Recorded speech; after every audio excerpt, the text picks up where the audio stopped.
2-3 ದಿನಗಳಲ್ಲೇ ಯುದ್ಧ ಆಗಬಹುದು. ಪಾಕಿಸ್ತಾನದ ರಕ್ಷಣಾ ಸಚಿವರ ಹೇಳಿಕೆ ಇದು. ಯುದ್ಧ ಆಗುವುದಾದರೆ 2 ಅಥವಾ 4 ದಿನಗಳಲ್ಲಿ ಆಗಬಹುದು. ಇಲ್ಲ ಅಂದ್ರೆ ಸದ್ಯಕ್ಕೆ ಯಾವುದೇ ಯುದ್ಧ ಇಲ್ಲ, ಆತಂಕ ಇಲ್ಲ.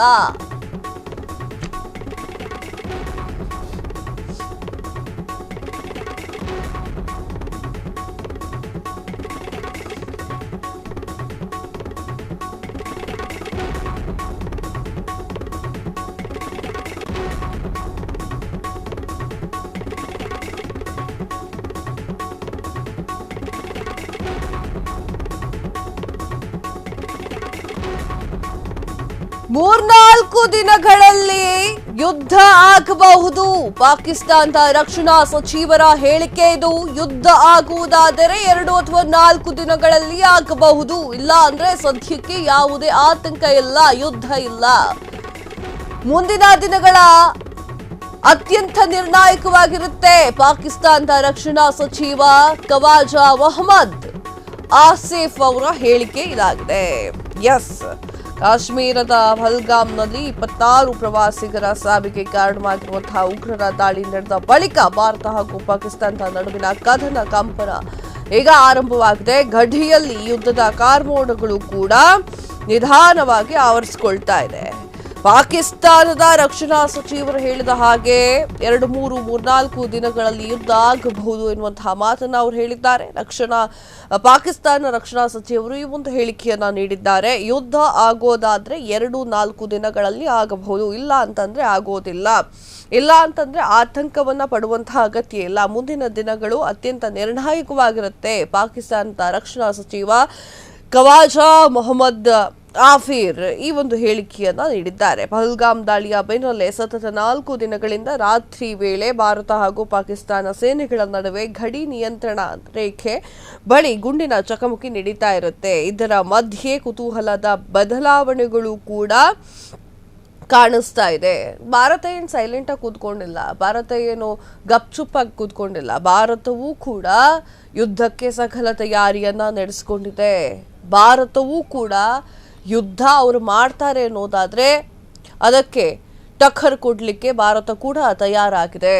ಪಾಕಿಸ್ತಾನದ ಮೇಲೆ ಭಾರತ ದಾಳಿ ಮಾಡೋದು ಖಚಿತವಾಗ್ತಾ ಇದೆ.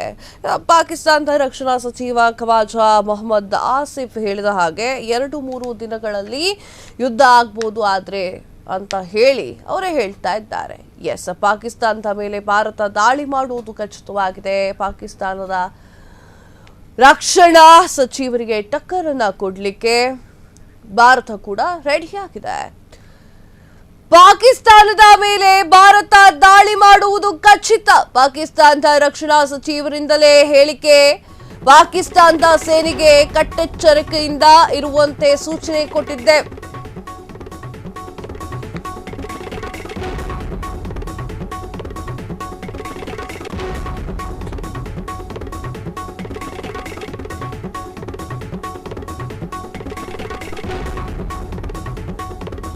ಕಾರಣ ಇಂಥ ಸನ್ನಿವೇಶದಲ್ಲಿ ಏನಾದ್ರೂ ಆಗೇ ಆಗಲಿದೆ.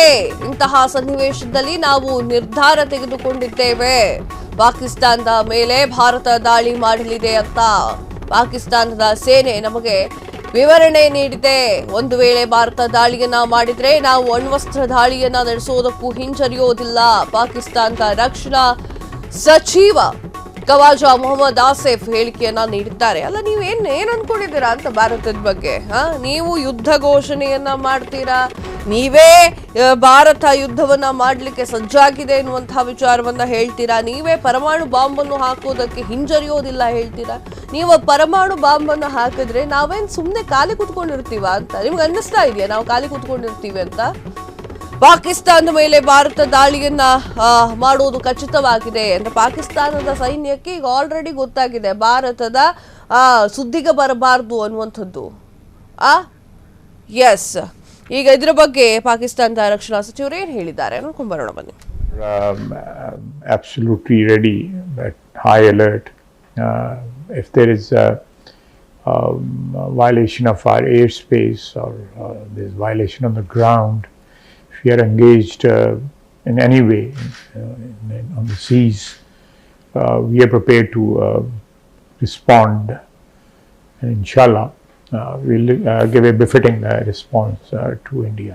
I would still believe and very firmly believe that nuke will not be an option, because it will destroy both countries. We are absolutely ready, at high alert.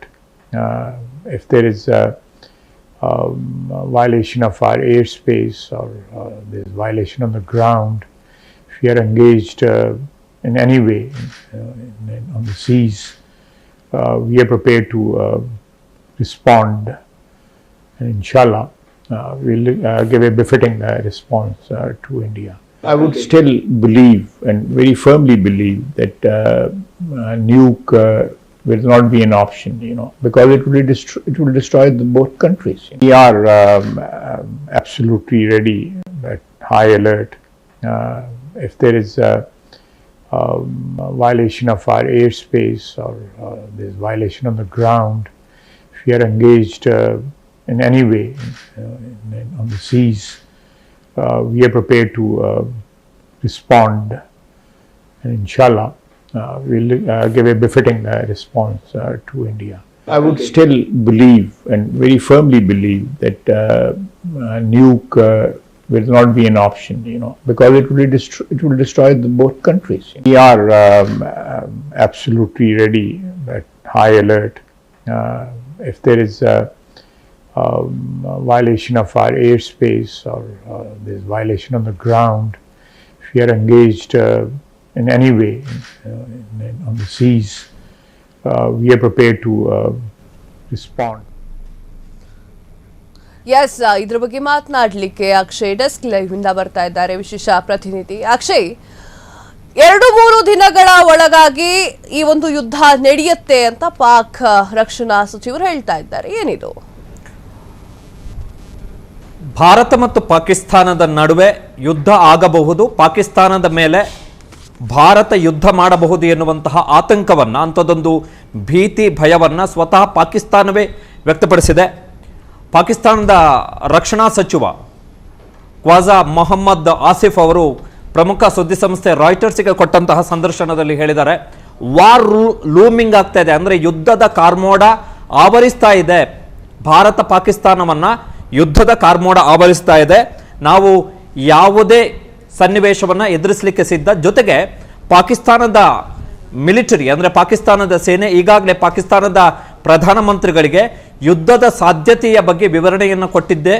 ಜೊತೆಗೆ ಒಂದು ವೇಳೆ ಯುದ್ಧ ಆದರೆ ಅದನ್ನು ಎದುರಿಸಲಿಕ್ಕೆ ಈಗಾಗಲೇ ನಮ್ಮ ಸೇನೆಗೂ ಕೂಡ ಸೂಚನೆಯನ್ನು ಕೊಟ್ಟಿದ್ದೀವಿ, ನಾವು ಕೂಡ ಸಿದ್ಧತೆಯನ್ನು ಮಾಡಿಕೊಂಡಿದ್ದೀವಿ ಎನ್ನುವಂಥ ಅಂಶವನ್ನು ರಾಯ್ಟರ್ಸ್ಗೆ ಕೊಟ್ಟಂತಹ ಸಂದರ್ಶನದಲ್ಲಿ ಪಾಕಿಸ್ತಾನದ ರಕ್ಷಣಾ ಸಚಿವರು ಹೇಳಿರುವಂಥದ್ದು. ಅದಕ್ಕಿಂತಲೂ ವೆರಿ ಇಂಪಾರ್ಟೆಂಟ್ ಏನು ಅಂತ ಹೇಳಿದ್ರೆ, ಪಾಕಿಸ್ತಾನದ ಪ್ರಮುಖ ಟಿವಿ ಚಾನೆಲ್ ಸಾಮಾ ಟಿವಿಗೆ ಕೊಟ್ಟಂತಹ ಸಂದರ್ಶನದಲ್ಲಿ ಪಾಕಿಸ್ತಾನದ ರಕ್ಷಣಾ ಸಚಿವರು ಹೇಳಿದ್ದಾರೆ, ಇನ್ನೊಂದು 2, 3, 4 ದಿನದ ಅಂತರದಲ್ಲಿ ಯುದ್ಧ ಆದರೂ ಆಗಬಹುದು ಅಂತೇಳಿ.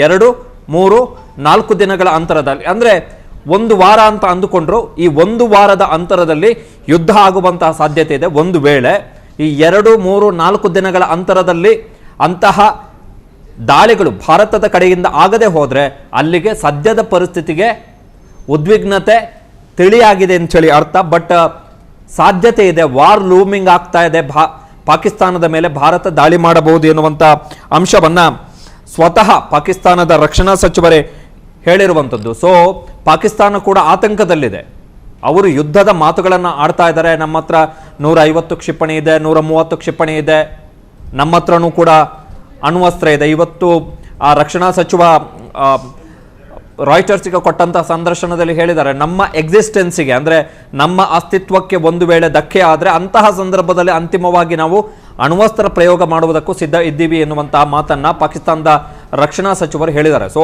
ಅಲ್ಲಿ ಈಗ ಆತಂಕ ಶುರುವಾಗಿರುವಂಥದ್ದು.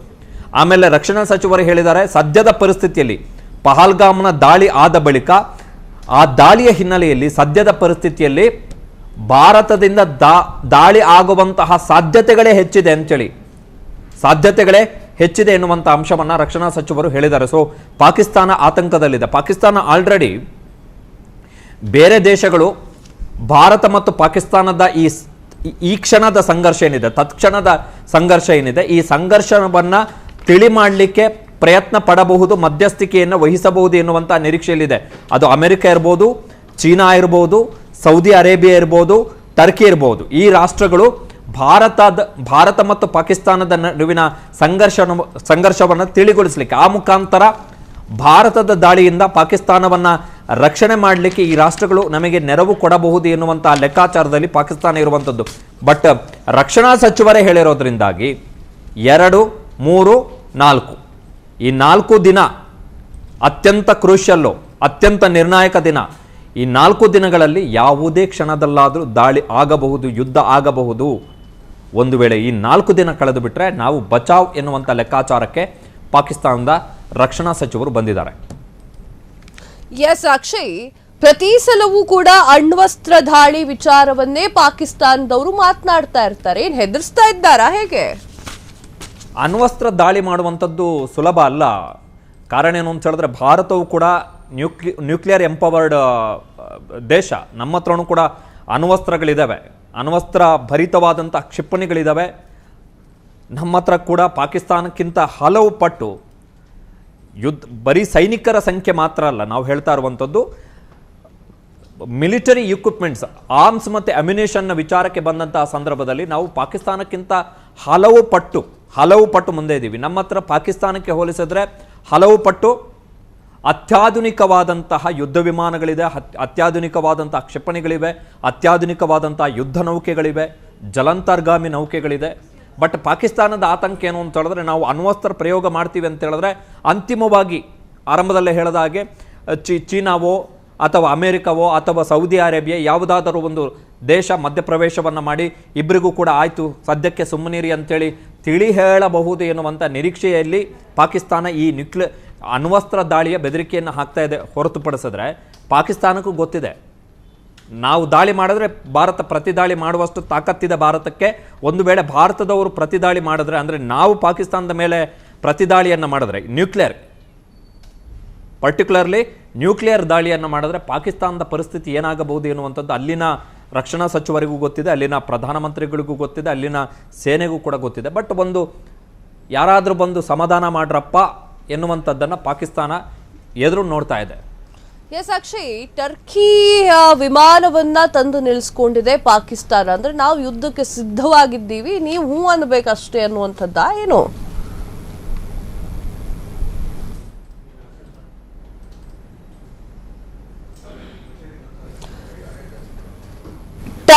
ಟರ್ಕಿ ವಿಮಾನವನ್ನು ಕೂಡ ತಂದು ನಿಲ್ಲಿಸ್ಕೊಂಡಿದೆ ಪಾಕಿಸ್ತಾನ. ಟರ್ಕಿಯವರು ನಮಗೆ ಸಪೋರ್ಟ್ ಇದ್ದಾರೆ ಅನ್ನುವಂಥದ್ದನ್ನ ತೋರಿಸ್ತಾ ಇದೆ ಪಾಕಿಸ್ತಾನ.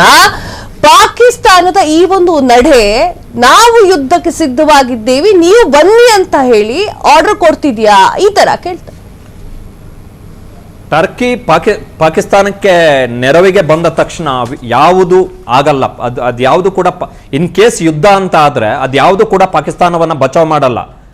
ನಮಗೆಲ್ರಿಗೂ ಗೊತ್ತಿದೆ, 1971ರಲ್ಲಿ ಯುದ್ಧ ಆದಂತಹ ಸಂದರ್ಭದಲ್ಲಿ ಅಂತಹ ಅಮೆರಿಕವೇ, ಇಂದಿರಾ ಗಾಂಧಿ ಅವರ ಟೈಮಲ್ಲಿ ಅಂತಹ ಅಮೆರಿಕದವರೇ ಪಾಕಿಸ್ತಾನಕ್ಕೆ ತಮ್ಮ ಯುದ್ಧ ನೌಕೆಗಳನ್ನು ಕಳುಹಿಸಿ ಭಾರತಕ್ಕೆ ಬೆದರಿಕೆ ಹಾಕುವಂತ ಪ್ರಯತ್ನವನ್ನು ಅವತ್ತಿನ ಕಾಲಕ್ಕೆ ಅಮೆರಿಕ ಮಾಡಿತ್ತು. ಆದಾಗ್ಯೂ ಕೂಡ ನಾವು ಯಾರಿಗೂ ಕೂಡ ಕ್ಯಾರೆ ಮಾಡದೆ ಪಾಕಿಸ್ತಾನವನ್ನ 2 ಹೋಳಾಗಿ ವಿಭಜನೆ ಮಾಡಿದಂಥವ್ರು.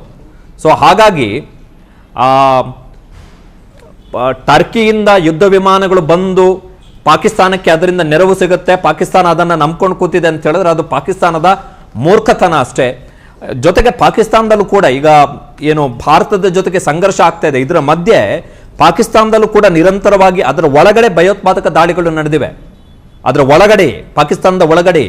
ಸೊ ಪಾಕಿಸ್ತಾನದ ಆಂತರಿಕ ಪರಿಸ್ಥಿತಿಯೂ ಸರಿ ಇಲ್ಲ.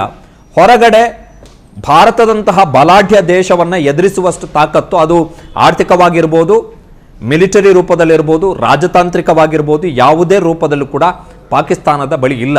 ಬಟ್ ಅವರಿಗೆ ಆತಂಕ ಇದೆ. ರಕ್ಷಣಾ ಸಚಿವರ ಮಾತುಗಳನ್ನು ಕೇಳಿದ್ರೆ, ಪಾಕಿಸ್ತಾನದ ರಕ್ಷಣಾ ಸಚಿವರ ಮಾತುಗಳನ್ನು ಕೇಳಿದ್ರೆ ಸ್ಪಷ್ಟವಾಗಿದೆ, ಭಾರತ ದಾಳಿ ಮಾಡುತ್ತೆ ಎನ್ನುವಂಥ ಆತಂಕ ಮಾತ್ರ ಪಾಕಿಸ್ತಾನದಲ್ಲಿ ದಟ್ಟವಾಗಿ ಆವರಿಸಿದೆ. ಎಸ್ ಅಕ್ಷಯ್, ನಿಮ್ಮೆಲ್ಲ ಮಾಹಿತಿಗಾಗಿ ಧನ್ಯವಾದ. ಎಸ್, ವಿಚಾರ ಏನು ಅಂತಂದ್ರೆ ಪಾಕಿಸ್ತಾನದವರು ಹೇಗೆ ನಿಂತುಕೊಂಡ್ರು ನಾವು ಯುದ್ಧ ಮಾಡ್ತೀವಿ, ನಮ್ಮ ಹತ್ರ ಪರಮಾಣುಗಳಿದೆ, ಅಣ್ವಸ್ತ್ರಗಳಿದೆ ಅಂತ ಹೇಳಿ ಕೂತ್ಕೊಂಡ್ರು ಕೂಡ ಅವರಿಗೆ ಸ್ವಲ್ಪ ಭಯ ಇದ್ದೇ ಇದೆ. ಭಾರತದವರು ಕಡ್ಲೆಕಾಯಿಗೆ ತಿಂತ ಕೂತ್ಕೊಳ್ಳೋದಿಲ್ಲ. ಭಾರತದಲ್ಲೂ ಕೂಡ ಅಣ್ವಸ್ತ್ರಗಳಿದೆ, ಭಾರತಗಳಲ್ಲೂ ಕೂಡ ಪರಮಾಣುಗಳಿದೆ. ಅವರು ಕೂಡ ನಮ್ಮ ಮೇಲೆ ಅಟ್ಯಾಕ್ ಮಾಡಿದ್ರೆ ನಮ್ಮ ಪರಿಸ್ಥಿತಿ ಹೇಗಾಗುತ್ತೆ ಅನ್ನುವಂತಹ ಯೋಚನೆ ಪಾಕಿಸ್ತಾನಕ್ಕೆ ಇದ್ದೇ ಇದೆ. ಪಾಕಿಸ್ತಾನದ ರಕ್ಷಣಾ ಸಚಿವ ಖವಾಜ್ ಮೊಹಮ್ಮದ್ ಆಸಿಫ್ ಹೇಳಿಕೆ ಏನು ಅಂತಂದ್ರೆ, ಆದ್ರೆ ಯುದ್ಧ 2-3 ದಿನಗಳಲ್ಲಿ, 4 ದಿನದ ಒಳಗಡೆ ಯುದ್ಧ ಆದ್ರೆ ಆಗುತ್ತೆ, ಇಲ್ಲ ಅಂದ್ರೆ ಯುದ್ಧ ಆಗೋದಿಲ್ಲ. ಯುದ್ಧಕ್ಕೆ ನಾವು ಸಿದ್ಧವಾಗಿದ್ದೇವೆ, ನಮಗೆ ಬೇರೆ ರಾಷ್ಟ್ರಗಳು ಕೂಡ ನೆರವಲ್ಲಿ ಇದ್ದಾರೆ ಎನ್ನುವಂತಹ ವಿಚಾರಗಳನ್ನು ಅವರು ಮಾತನಾಡಿದ್ದಾರೆ. ಆ ವಿಚಾರಕ್ಕೆ ಸಂಬಂಧಪಟ್ಟಂತೆ ಟರ್ಕಿ ಏನ್ ದೇಶ ಇದೆ, ಆ ಟರ್ಕಿ ವಿಮಾನವನ್ನು ಕೂಡ ತಂದು ನಿಲ್ಲಿಸಿಕೊಂಡಿದ್ದಾರೆ.